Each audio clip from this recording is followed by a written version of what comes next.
उसी के दिल का हमको जवाब चाहिए। देखिए, इन्होंने बहुत बढ़िया सवाल पूछा।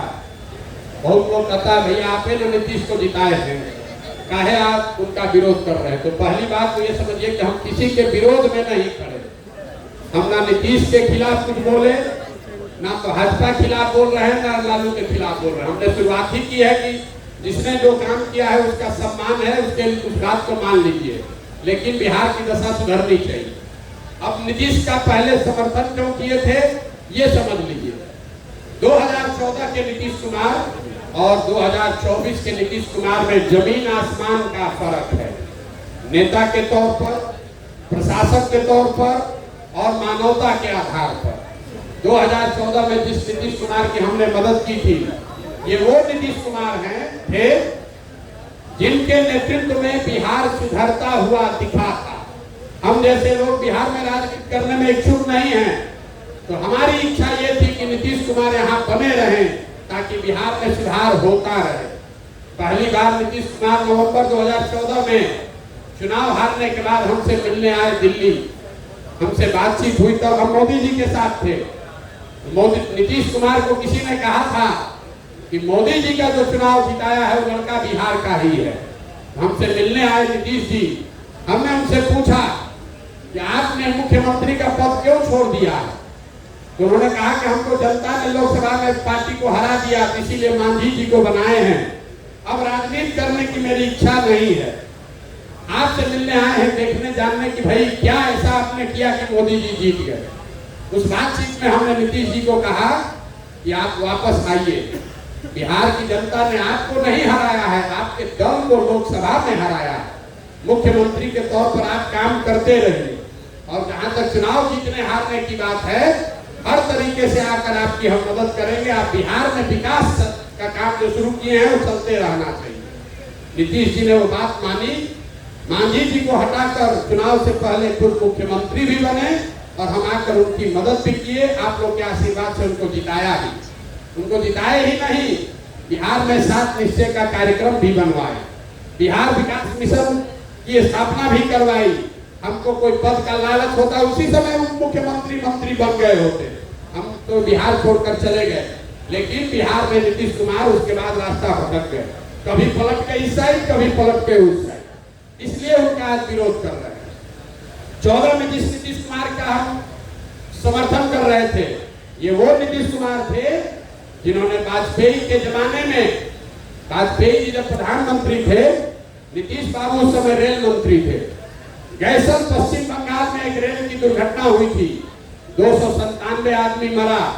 नीतीश बाबू ने अपने पद से इस्तीफा दे दिया। वाजपेयी जी ने जब उनका इस्तीफा स्वीकार किया, तो नीतीश बाबू ने कहा कि 297 आदमी की मृत्यु हुई है, हम कैसे इस पद पर रह सकते हैं। और आज वही नीतीश कुमार हैं।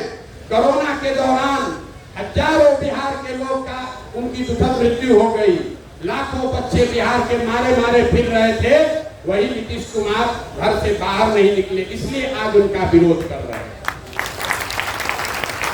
2014 में जिस नीतीश कुमार का हमने मदद किया, 2014 में नीतीश कुमार चुनाव नहीं हारे थे, उनके पार्टी को जनता ने लोकसभा में हराया था।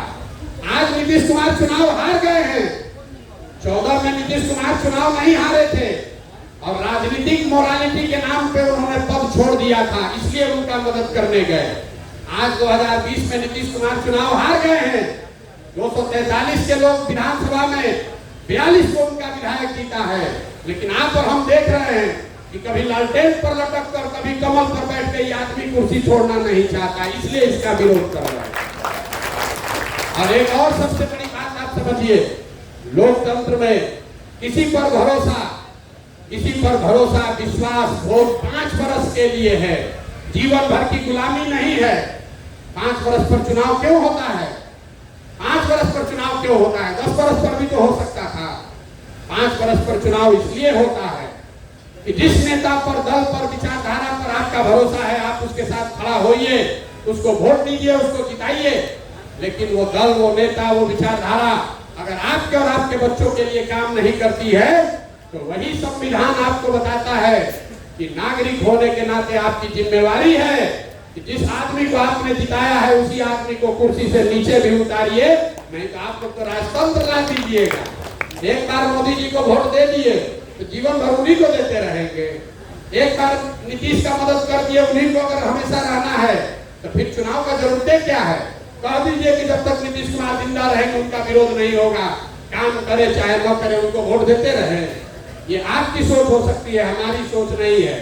काम के आधार पर, उनके ट्रैक रिकॉर्ड के आधार पर उनका मदद किए थे। अभी 5 वर्ष से उन्होंने काम अच्छा नहीं किया है, इसलिए उनका विरोध कर रहे हैं। अब आप बताइए कि उनका विरोध होना चाहिए कि नहीं होना चाहिए? ना सब लोग बताइए, तो सवाल तो करना पड़ेगा। नीतीश बाबू है जब मुख्यमंत्री, उनका समर्थन होना चाहिए कि विरोध होना चाहिए? भाई साहब, ये आदमी अभी देखिए 5 दिन पहले आप टीवी मीडिया में सुन रहे हैं कि बिना नीतीश कुमार के समर्थन के मोदी प्रधानमंत्री नहीं बन सकते। मोदी जी के बगल में बैठे हुए, बिना इनके समर्थन के दिल्ली में सरकार नहीं बनेगी। लेकिन किसी समाचार पत्र ने ये नहीं बताया कि नीतीश कुमार ने ये कहा हो कि भैया बिहार के हर जिला में कम से कम एक फैक्ट्री अगर खुलेगा तब समर्थन देंगे। ये आदमी आपकी हमारी बात नहीं कर रहा है। उस आदमी को अपने दल के नेताओं की भी चिंता नहीं है। लोग कह रहा था कि बड़का मिनिस्ट्री मिलेगा, कुछ नहीं मिला। क्यों नहीं मिला? क्योंकि नीतीश कुमार को अपने नेताओं के लिए मिनिस्ट्री भी नहीं चाहिए। उनको एक ही चीज चाहिए कि भाजपा वाले डर के मारे कह दिए कि 25 के बाद भी तुम ही मुख्यमंत्री रहोगे, बाकी बिहार की जनता भाड़ में जाती हो तो जाए। अब आप बताइए कि ऐसे आदमी का समर्थन होना चाहिए कि विरोध होना चाहिए? यहाँ जरा बताइए तो, होना चाहिए कि नहीं होना चाहिए? इसीलिए तो गांव-गांव घूम रहे हैं। अपना कोई निर्णय नहीं है, जो जनता कह रही है वही कर रहे हैं। आप कह रहे हैं कि इस आदमी का विरोध होना चाहिए। जितने यहाँ राजनीतिक ज्ञानी लोग हैं, जरा आप सोच के बताइए कि नीतीश बाबू कोई बढ़िया मिनिस्ट्री क्यों नहीं मांगे हैं अपने दल के लिए? आप नीतीश को इतना नहीं जानते हैं जितना हम जानते हैं। नीतीश बाबू इसलिए बड़ा मिनिस्ट्री नहीं लिए हैं कि कोई बड़ा मिनिस्ट्री ले लेगा तो उनके दल में कोई दूसरा कंपटीटर खड़ा हो जाएगा। इसलिए ऐसा मिनिस्ट्री दो कि मिनिस्टर भी रहे, उसके पास काम करने का कुछ अवसर भी न रहे। लेकिन नुकसान किसका है? नुकसान बिहार और बिहार की जनता का है। ऐसे आदमी को आप वोट देते रहना चाहते हैं तो आप दीजिए, हम तो मत देने वाले। बहुत बहुत धन्यवाद।